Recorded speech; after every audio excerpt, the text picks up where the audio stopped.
முத்தமிழ் அறிஞர் புதல்வர், முந்து தமிழ்நாட்டின் முதல்வர் அவர்கள் உள்ளிட்ட வணங்குதலுக்குரிய துறவியர் பெருமக்கள் வாழ்த்துரைக்க இங்கே வருகை தந்திருக்கிற தம்பதியர் அனைவருக்கும், அரசியல் பிரமுகர்களுக்கும் என்னுடைய அன்பான வணக்கம். காலையில் ரொம்ப சீக்கிரம் வந்துட்டீங்க. ஒய்ஃபோட ரொம்ப நேரம் உட்கார்ந்து இருக்கிறது எவ்வளவு பெரிய அவஸ்தை அப்படின்னு இதுக்கு கைதட்டின ஆண்களுக்கெல்லாம் வீட்டில் போய் பரிசு இருக்குது.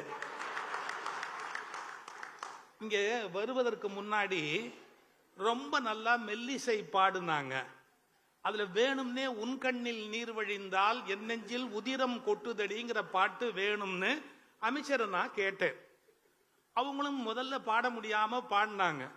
நானும் கவனிக்கிறேன், ஒருத்தர் கூட அந்த பாட்டு பாடும்போது ஒய்ஃபை பார்த்து அப்படியே முகத்துல பாவத்தை காட்டி அந்த சிவாஜி கணேசனும் பத்மினியும் இருந்த மாதிரி இன்னைக்கு ஒரு நாளாவது அப்படி ஒரு வாய்ப்பு கிடைச்சது.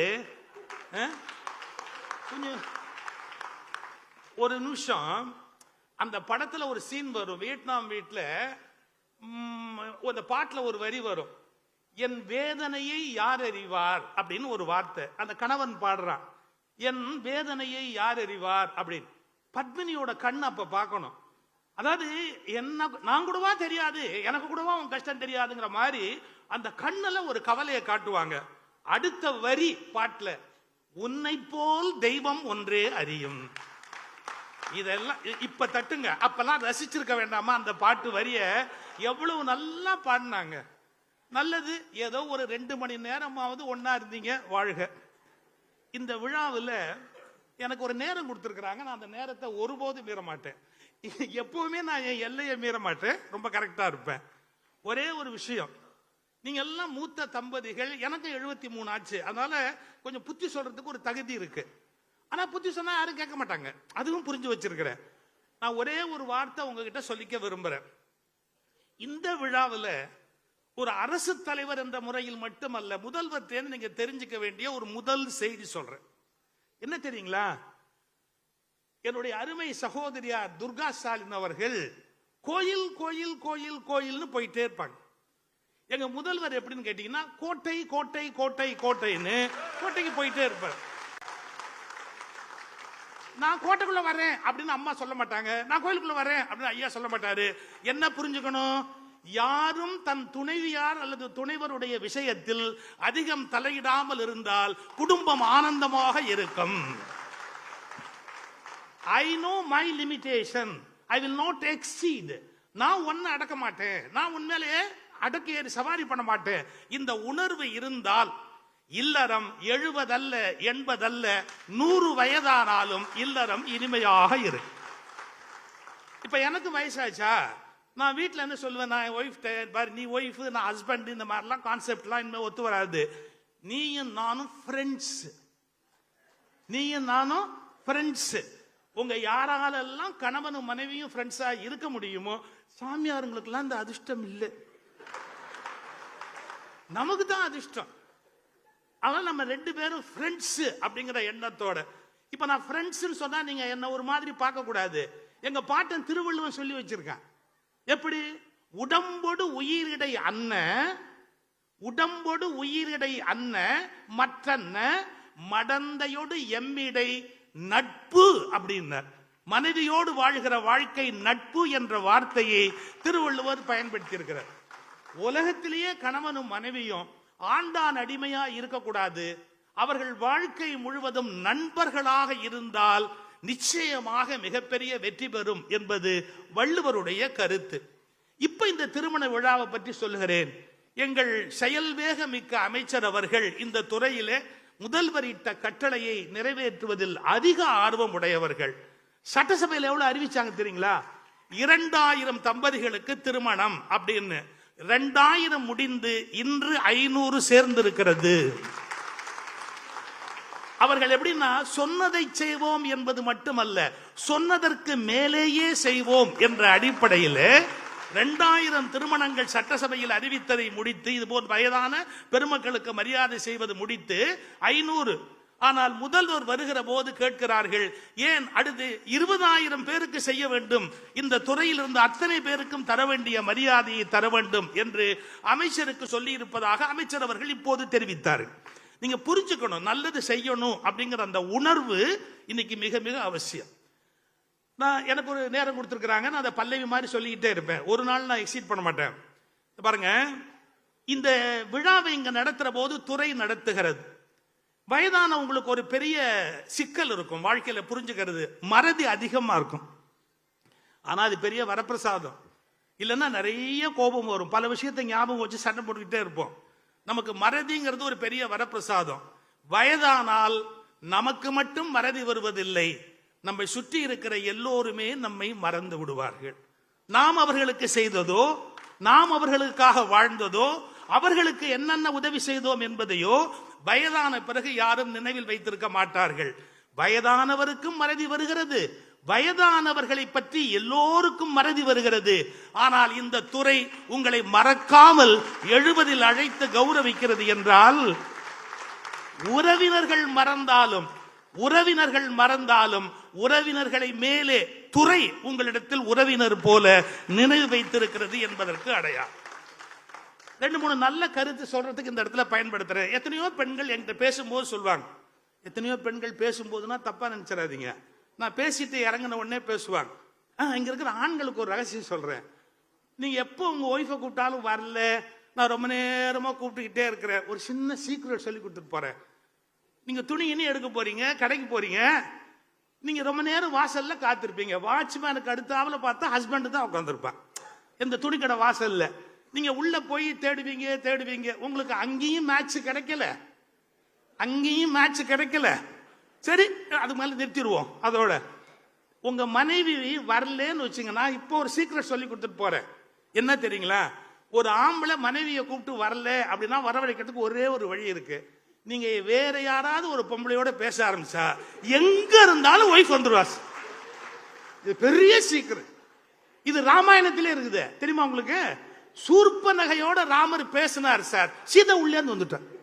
என்ன அங்க ஒரு பொம்பளையோட பேச்சு அப்படின்னு வந்துட்டா. பாருங்க, என் பேச்சை கேட்டதுல உங்களுக்கு எவ்வளவு நல்ல டிப்ஸா கத்து கொடுத்துருக்கோம் பாருங்க. இனிமே ஒய்ஃபை கூப்பிடணும்னா நிறைய பெண்களோட நீங்க பேசுறதுக்கு பழகணும். சரி, அது ஒரு பக்கம் அப்படியே விட்டுருவோம். இப்ப முக்கியமா நம்ம தெரிஞ்சுக்க வேண்டிய விஷயம், நிறைய பெண்கள் சொல்லுவாங்க, என் கணவருக்காக சோம கௌரி விரதம் இருக்கிறேன், கேதார கௌரி விரதம் இருக்கிறேன், லட்சுமி விரதம் இருக்கிறேன். அம்மா, நீங்க ஒரே ஒரு விரதம் இருந்தா ஆண்கள் 100 வயசு இருப்பாங்க. மௌன விரதம் இருந்தீங்கன்னு வச்சுங்க, மௌன விரதம் மட்டும் நீங்க இருந்துட்டீங்கன்னு வச்சுங்க, ஆம்பளைங்க 100 வயசு ஸ்ட்ராங்கமா கண்டிப்பா வாழ்வாங்க. அது ஒண்ணுதான் உங்களால முடியலங்கிறீங்க, பரவாயில்ல, ட்ரை பண்ணி பாருங்க. இன்னொரு முடியாதா? இன்னொரு பெரிய முக்கியமான விஷயம், முதுமையில நாம வெற்றி பெறணும்னா, இந்த காலத்தை கொண்டு போனோம்னா எப்படி வெற்றி பெற முடியும்? இதுக்கு நான் ஒரு பிலாசபி சொல்லி கொடுத்துட்டு போறேன். நாம் வயதான பிறகு வீட்டில் பிள்ளை பேரன் பேத்தியோடு இருக்கிற போது சாப்பிடுவதற்கு மட்டும்தான் வாய் திறக்க வேண்டும். நம்மை கேட்காத போது நம் மகனுக்கோ மகளுக்கோ பேரனுக்கோ பேத்திக்கோ நாம் அறிவுரை சொல்வதை நிறுத்திவிட வேண்டும். நாம் மகிழ்ச்சியாக இருக்க வேண்டும் என்றால் அவரவர் விருப்பப்படி அவரவர் இருக்கட்டும் என்று தலையிடாமை தத்துவம் அப்படின்னு ஒன்ன பின்பற்றணும்னு வச்சுங்க, கடைசி வரைக்கும் நம்மள முதியோர் இல்லத்துக்கு அனுப்ப மாட்டாங்க. தலையிடக்கூடாது. அது எப்படி இருந்தா என்ன அப்படின்னு. சார், என்னுடைய பெண்ணுக்கு பெண் பிறந்த போது அவளுக்கு வர்ஷினின்னு பேர் வச்சுட்டா, தமிழ்ல பேர் வைக்கல. அப்ப எல்லாரும் என்ன கேட்கிறாங்க, நீ தமிழறிஞர், உன் பொண்ணு பேத்திக்கு தமிழ்ல பேர் இல்ல, வடமொழியில பேர் இருக்கு, நீ தலையிடக்கூடாதான்னு கேட்டாங்க. நான் என்ன பேர் சொன்ன தெரியுங்களா? ஒரு ப்ராடக்ட்டுக்கு அந்த கம்பெனி தான் பேர் வைக்கும். புரியுதா? அதுல இருக்கிற ஷேர் ஹோல்டர் எல்லாம் பேர் வைக்க முடியாது. ஒரு ப்ராடக்ட்டுக்கு கம்பெனி தான் பேர் வைக்கும். அது அவங்க ப்ராடக்ட், அதனால அவங்க பேர் வச்சிருக்கிறாங்க. என் பேரனையும் பேத்தியும் பொறுத்த அளவுல முத்தம் மட்டும்தான் என்னுடைய சம்பந்தமே ஒழிய வேறு எதிலும் எனக்கு சம்பந்தம் இல்லை. சோ லைஃப நாம எவ்வளவு சரி, இவங்கள மாதிரி சன்னியாசியா தனியா போய் தான் சன்னியாசனம்னு இருக்கணும் அவசியம் இல்லை. வீட்டில் இருந்தபடியே துறவரத்தை மேற்கொண்டால் வாழ்க்கை இனிமையுடையதாக இன்னும் பல்லாண்டு நீண்டு வரும் என்பதை மறந்துவிடக் கூடாது. அப்புறம் இந்த மறதி வருகிற போது ஒரு பெரிய ஒரு உண்மையை நம்ம புரிஞ்சுக்கணும். ராமலிங்கம்னு ஒரு பேச்சாளர் சொல்வாரு, ஒய்ஃபு சாப்பாடு போட்டுக்கிட்டு இருக்கும்போது புருஷன் சும்மா இல்லாம சொன்னாராம், இது இந்த முரட்டுக்காளேன்னு ஒரு படத்துல பாலச்சந்தர் படம் எடுத்ததுல ரஜினிகாந்த் என்னமா நடிச்சாரு அப்படிங்கிற போது அந்த அம்மா குழம்பு ஊத்திக்கிட்டே சொல்லிச்சான், யோ தெரிஞ்சா பேசு, தெரியாட்டி பேசாது. முரட்டுக்கால படம் யாரு டைரக்டர்? SP Muthuraman director. ஒன்னும் நினைவுல இல்ல பேசுறேன். அப்ப புருஷன் சொன்னானா, இதெல்லாம் உனக்கு நினைவுல இருக்கு, சாம்பார்ல உப்பு இல்லைங்கிறது மட்டும் ஏண்டி உனக்கு தெரியல. இதுல என்ன அர்த்தம்? அது மாதிரி பேசும்போதே ஜாக்கிரதையா என்ன சொல்லணுமோ அது சொல்லணும். ஸ்ட்ரெயிட்டா ஹார்ஷா எதையுமே நாம சொல்லக்கூடாது. வாரியார் சொல்வாரு, சாப்பாட்டுல தலைமுடி கிடந்தா கூட பத்தியா இலை தலையில இருக்க வேண்டியது இலையில இருக்கு, தலையில இருக்க வேண்டியது இலையில இருக்கு. இப்படி ஒன்னொன்னா விழுந்துட்டா நாளைக்கு உன்னை எப்படி பார்க்க முடியும்? அப்போ ஒரு மகிழ்ச்சி வரும் அப்படிம்பார். உண்மையா சொல்லட்டுமா, தனியாக தவம் செய்வதை விட மனைவியோடு வாழ்தல் தான் மிகப்பெரிய தவம் என்பதை இந்த நேரத்தில் நான் பதிவு செய்ய விரும்புகிறேன். அந்த வயதான முதியவர்களை உலகமே கைவிடக்கூடாது என்ற எண்ணத்தில் நம்முடைய அரசு அவர்களுக்கான பல்வேறு திட்டங்களை செய்து கொண்டிருக்கிறது.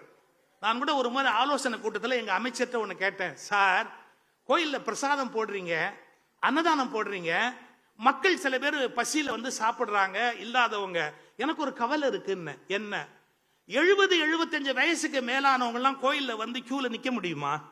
அந்த பிரசாதத்துல போய் சாப்பிட முடியுமா?